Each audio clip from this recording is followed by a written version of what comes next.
Good day everyone, my name is Geraldine Pilay Rehegramosa. Before I start my report about Region 6, also known as Western Visayas, let me take you on a short virtual tour.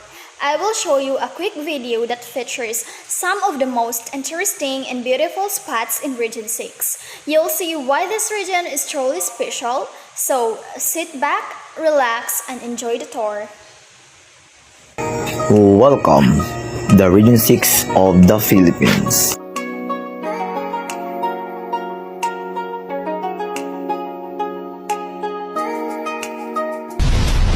Western Visayas is the one of the region of the Philippines that consists of 6 provinces, namely Aklan, Antique, Capiz, Iloilo, Guimaras, Negros Occidental.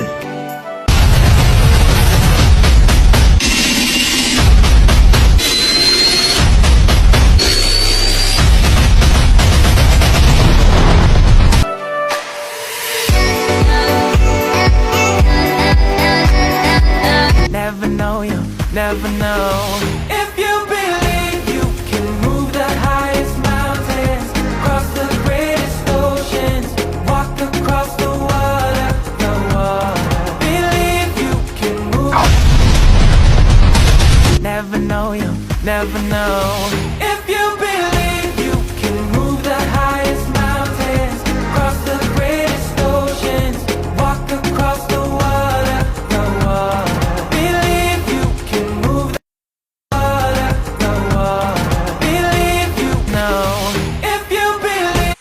So now that you had a glimpse of Region 6, let's learn more about its provinces, culture, and other attractions through my presentation.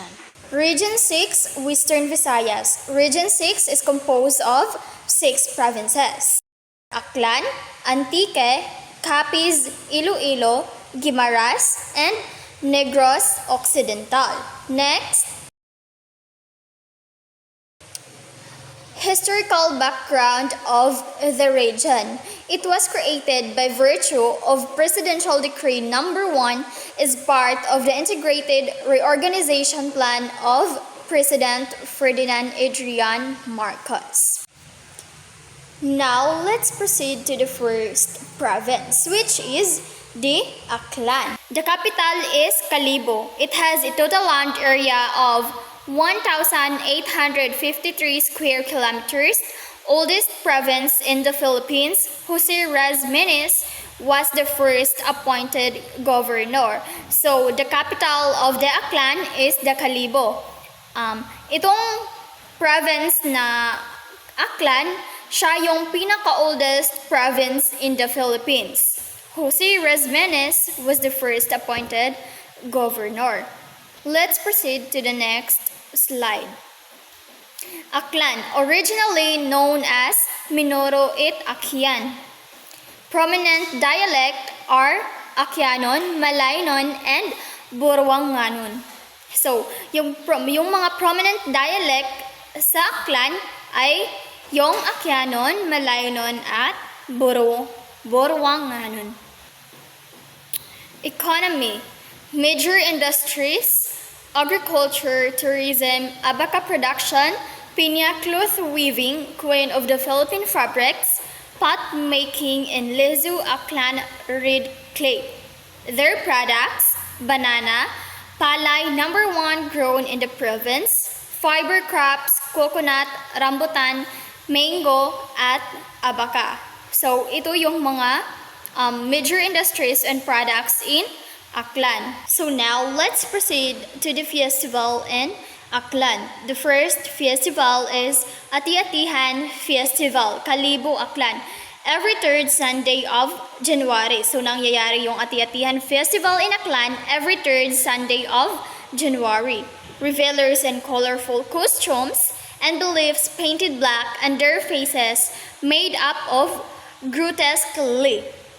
So, it means that yung mga sinusuot sa Ati-Atihan Festival, yung nagsi-celebrate dito or nito, ay mga colorful yung sinusuot nila ng mga costumes. At yung mga katawan nila ay kinukulayan ng itim, pati yung kanilang mga mukha. Pag sinasabi nating grotesquely, it means it is repulsively ugly or distorted manner. So it means ugly. A celebration of the treaty between the Ati and Malayan tribes who settled in the island when the Spaniards settled in the region and converted the Malays to Christian religion. The festivity was celebrated in honor of the Holy Child, Santo Niño. So, ibig sabihin na yung Ati-Atihan Festival ay sineselebrate nila to honor the Holy Child na si Santo Niño. Okay, now let's move on to the historical attractions in Aklan. The first is the Freedom Shrine or the Aklan Freedom Shrine, dedicated to the 19 martyrs of Aklan who started the revolution against Spain. Yung Aklan Freedom Shrine, itinayo siya bilang pagkilala at pagbibigay-pugay sa mga bayaning Aklanon na lumalaban para sa kalayaan ng Pilipinas, lalo na noong panahon ng pananakop ng mga Kastila, Amerikano at Hapon. Sa dambanang ito, makikita ang mga pangalan ng mga bayaning nag-alay ng kanilang buhay para sa bayan. Isa ito sa mga mahalagang pook sa Aklan na nagpapakita ng pagmamahal sa kasaysayan at pagpapahalaga sa kabayanihan. Madalas itong dinarayo tuwing mga makabayang pagdiriwang gaya ng Araw ng Kalayaan at Araw ng Mga Bayani. Next is the Kalantiaw Shrine, Bataan. Once the set of government of Rahab Bindahara, Kalantiaw, promulgator of the famous Code of Kalantiaw. So, base sa kasaysayan, ang Kalantiaw Shrine ay isang makasaysayang pook na dating matatagpuan sa Batan, Aklan. Itinayo ito bilang pagkilala kay Dato Kalantiaw, isang pinunong katutubo na ayon sa isang alamat ay nagtatag ng unang batas sa Pilipinas noong 1433 na kilala bilang Code of Kalantiaw. Okay, now let's proceed to the cultural attractions in Aklan. The first one is Museo at Aklan, Kalibo, a repository of antiques dug up in Aklan which trace the province's rich cultural and historical past. Also houses famous works of art. So, dito sa museo at Aklan ay isang makasaysayang museo na matatagpuan sa Kalibo, Aklan na nagsisilbing tagapangalaga ng mayamang kultura, sining at kasaysayan ng lalawigan. Ito ay itinayo noong 1882 sa panahon ng mga Kastila bilang isang paaralan na tinatawag na Eskwelahan it Hari o Paaralan ng Hari. Now, let's move on to the natural attractions in Aklan. The first one is Boracay Island, Malay, Paradise Island of the Philippines. It is world famous for its fine, lovely palm fringed sugar fine, white sand beaches, azure waters, coral reefs, and rare shells. Its area is 1,083 hectares, consisting of 3 barangays: Balabag, Manok-Manok, and Yapak. So, familiar na po siguro mo aning Boracay Island class, no? Kay sige naman taog kakitaan ni sa kanana ang mga post o mga reels. So next is Ignito Cave, Buruanga, locally known as Elephant Cave due to its appearance. So tinatawag din siyang Elephant Cave dahil sa kanyang appearance. Beautiful limestone formation of stalagmites, stalactites, and other crystalline structures abound. It has a skylight in one of its chambers that lets in a soft glow of light at noontime. So, itong Ignito Cave ay kilala noon bilang isang destinasyon para sa mga mahilig sa kalikasan at pakikipagsapalaran. Sinasabi rin dito na yung Ignito Cave, itong kuweba ay mayaman sa guano na mula sa dumi ng mga paniki at mga ibon na naninirahan dito. Ang guano ay mahalaga bilang pataba sa agrikultura. So for now, sinasabi nila na yung Ignito Cave ay sarado na sa publiko dahil sa mga pinsalang dulot ng vandalismo at kakulangan sa pangangalaga. Dahil dito, hindi na ito ligtas o akma para sa mga bisita. The economy in Aklan. Major industries: agriculture, tourism, mining, food processing.